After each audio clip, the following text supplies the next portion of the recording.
ইতিমধ্যেই সার্জিস আলম তিনি একটা স্ট্যাটাস শেয়ার করেছেন যে doctor Yunus red line cross করছেন। এখন কেন আসলে সার্জিস আলম এই কথা বলেছিলেন, সকালের নিউজটা যারা দেখেননি তারা দেখে নেবেন।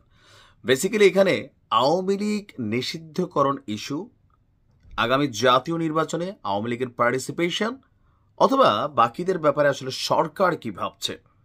যেহেতু এই সরকারটার যিনি প্রধান আছেন তিনি ছাত্রদের কর্তৃক সিলেক্টেড, আমরা হান্নান মাসুদকে দেখছিলাম, তার একটা বক্তব্য বলছিল যে 1 আগস্টই ডক্টর ইউনূসের সাথে তাদের যোগাযোগ ছিল। আর এই তথ্যে সবার মধ্যে একটু চিন্তাভাবনা হয়েছে। আমরা তো জানতাম যে সরকার পতনের পর এর পরে ডক্টর মোহাম্মদ ইউনূসকে এখান থেকে ফোন করা হয়েছে, কিন্তু হান্নান মাসুদের বক্তব্য ছিল কি এর আগে থেকে ইউনূস সাহেবের সাথে যোগাযোগ ছিল। এখন ওই সময় কি ছিল তিনি সাপোর্ট করবেন, এটা তারা হয়তো ভবিষ্যতে আরও বললে আমরা বুঝতে পারবো। তো এই সকল কিছুর পরে তিনি যখন ক্ষমতায় বসেছেন, সার্জিস যে স্ট্যাটাসটা শেয়ার করছেন সেখানে একটা অংশ ছিল, আমি আগের ভিডিওতে দেখছি, যে ইউরোপ আমেরিকা আপনাকে ক্ষমতা বসায় নাই, আমরা বসাইছি, আমাদের পারপাস আপনাকে সার্ভ করতে হবে। কোনটা? আওয়ামী লীগকে নিষিদ্ধ। বাট ডক্টর মোহাম্মদ ইউনূসের সরকার গত 9 মাসে কোনোভাবেই তারা এখানে যা করছে আওয়ামী লীগকে নিষিদ্ধ দূরের কথা, শেখ হাসিনাকে যে বাংলাদেশে ফিরিয়ে আনার ব্যাপারেও তাদের শতভাগ ইচ্ছা আছে সেটাও কিন্তু প্রমাণ করতে সক্ষম হয় নেই। কারণ 3 দিন আগে মোদির ব্যাপারেও ডক্টর মোহাম্মদ ইউনূস আল জাজিরাকে দেওয়া সাক্ষাৎকারে যেই কথা বলছেন, ছাত্ররা এই কথা শুনেও হতাশ।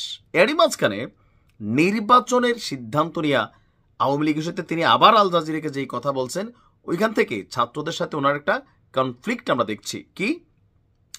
নির্বাচনে আওয়ামী লীগকে অংশগ্রহণের অনুমতি দেওয়া হবে কিনা একটা প্রশ্ন ছিল ডক্টর মোহাম্মদ ইউনূসের কাছে আল জাজিরার যে সাক্ষাৎকার সেটার অংশে। তো তিনি বলছেন এই প্রশ্নের জবাবের একটি অংশ আওয়ামী লীগকে নির্ধারণ করতে হবে, মানে রাষ্ট্র সরকার নির্ধারণ করবে না, কারা করবে? আওয়ামী লীগকে নির্ধারণ করতে হবে। দলটি আগে নিজেই সিদ্ধান্ত নেবে যে তারা নির্বাচনে যোগ দেবে কিনা। এই কথা শুনা এরকম বহুত পোলাপাইন সার্জিস সহ যারা আছে তারা তো ভাই টেনশনে। কেন? আওয়ামী লীগ নির্বাচনে আসলে এখনো কেউ কেউ বলছেন যে আওয়ামী লীগের দাবি তারা পাশ করবে, পাশ তো করবে না এটা বাস্তব, বাট সেকেন্ড পজিশনে থাকতে পারে। এটা আবার অনেকে ধারণা করছেন যে এই মুহূর্তে একটা সুষ্ঠু নির্বাচন হয়, আওয়ামী লীগের এত কিছুর পরেও আওয়ামী লীগ বিরোধী দলের জায়গা তৈরি করে ফেলবে, ক্ষমতায় হয়তো বিএনপি যাবে, কিন্তু সেকেন্ড পজিশনে জামাতকে টপকে আওয়ামী লীগ বসবে। আর যদি আওয়ামী লীগ ঠিকই এইভাবে চলে আসে, তাহলে এই যে সার্জিসরা যেটা ভয় পাচ্ছে, হাসনাতরা যেটা ভয় পাচ্ছে, এদের সবার অবস্থা 12টা বাজবে, এটাই সত্যি। আর তার কারণেই এনসিপির নেতাদের সামনে একটাই বিকল্প, কোনটা? নিজের জীবন বাঁচাইতে হলে আওয়ামী লীগের ফাঁসিতে ঝুলাই দাও, রাজনীতি বন্ধ করে দাও। এর বিকল্প আর কোনো কিছু তাদের সামনে নাই। সো তারা সর্বোচ্চ চেষ্টা করবে তাদের প্রাণ বাঁচানোর জন্য। আর শেখ হাসিনা যেভাবে বলছেন যে একটা মার্ডার করলো যে শাস্তি, 200 এতটা করলো যে আমার নামে এতগুলো খুনের মামলা হচ্ছে, কইরেই শাস্তি নিব, এইভাবে ভাইরাল কিন্তু ওনার রেকর্ড। তো সেখান থেকে স্বাভাবিকভাবে ছাত্রদের মধ্যে ভয় কাজ করতেছে, উপদেষ্টারা হয়তো অনেকে একটু মনে মনে টেন্সড ফিল করছেন। তো এই সিচুয়েশনে আইসা যখন আমাদের ডক্টর ইউনূস বলেন যে আওয়ামী লীগকে সিদ্ধান্ত নিতে হবে যে তারা নির্বাচনে যোগ দিবে কিনা, তারা এখনো কিছু ঘোষণা করেনি।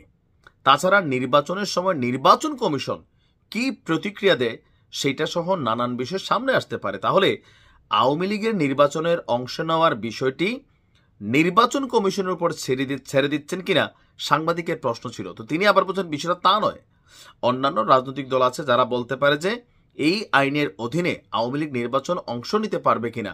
তো রাজনৈতিক দলগুলো তো সিদ্ধান্ত নেওয়ার সুযোগ নেই, সিদ্ধান্ত নেবে হয়তো হচ্ছে আদালত, আইন, যে আইনের ভিত্তিতে আওয়ামী লীগকে নিষিদ্ধ করতে হবে অথবা আওয়ামী লীগকে দল হিসেবে ব্যান করে দিতে হবে।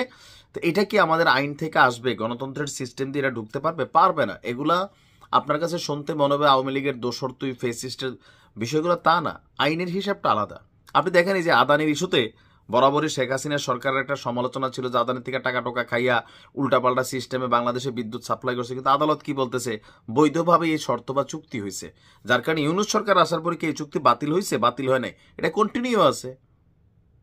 এখন ডক্টর মোহাম্মদ ইউনূসের এই অবস্থানে, এই বক্তব্যে সমন্বয়কদের মধ্যে একটা ভয় ঢুকে গেছে যে আসলে ডক্টর মোহাম্মদ ইউনূসের সরকার তিনি কি আওয়ামী লীগকে নিষিদ্ধ করবেন? এখন এই নিষিদ্ধের ক্ষমতাটা কি ডক্টর ইউনূসের আছে? নাই। এই নিষিদ্ধটা আইন আদালত সিস্টেমে করতে হবে।